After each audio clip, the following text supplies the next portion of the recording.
প্রবারণা পূর্ণিমায় ফানুস উৎসবে কক্সবাজারের আকাশ রাঙানোর পর এবার রামুর বাকখালী নদীর বুকে রং ছড়িয়েছে ঐতিহ্যবাহী কল্প জাহাজ ভাসানোর আনন্দ। উৎসব ঘিরে নদীর দুই তীরে বৌদ্ধ ধর্মাবলম্বী সহ নানা ধর্মবর্ণের মানুষের ভিড় যেন পরিণত হয় সাম্প্রদায়িক সম্প্রীতির মিলন মেলায়। বার্তা ছিল ফিলিস্তিনের মুক্তি আর যুদ্ধের অহিংস নীতির আলোকে শান্তিপূর্ণ বিশ্ব গড়ার আহ্বান।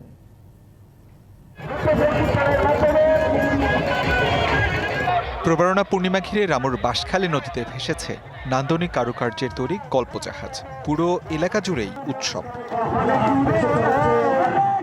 উৎসবে বৌদ্ধ ধর্মাবলম্বী সহ নানা ধর্মবর্ণের মানুষের পদচারণায় মুখরিত ছিল নদীর দুই পাশ।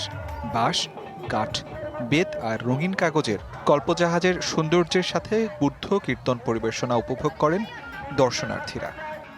এটা হচ্ছে আমাদের 3 মাস বসবাসের পরেই এই কল্পজাহাজ অনুষ্ঠানটা হয়ে থাকে। আসলে বৌদ্ধদের একটি ধর্মীয় উৎসব, প্রতি বছর এটা কক্সবাজারের রামু অঞ্চলে বৌদ্ধরা পালন করে।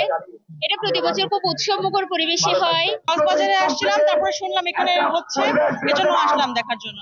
রামুর ঐতিহ্যবাহী এবারের উৎসবে হাইটুপি, মেরেংলোয়া, পূর্ব মেরেংলোয়া, শ্রীকুল, দ্বীপ শ্রীকুল, পূর্ব রাজারকুল, হাজারিকুল গ্রামের 7টি কল্পজাহাজ ভাসানো হয়।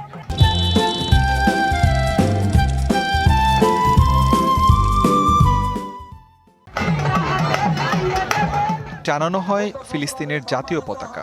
ছিল শান্তি, ভালোবাসা আর সহমর্মিতার বার্তা।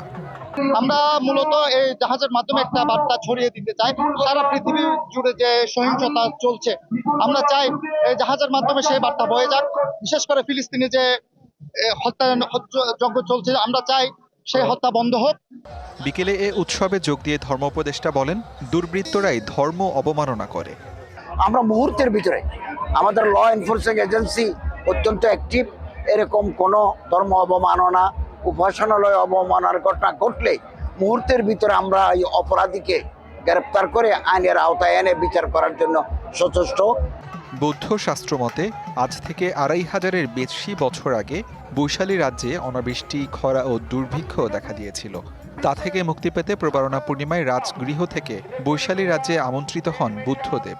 আর মহামতির আগমনের খবর পেয়ে পূজা করতে এসেছিলেন দেব ও নাগরাজেরা।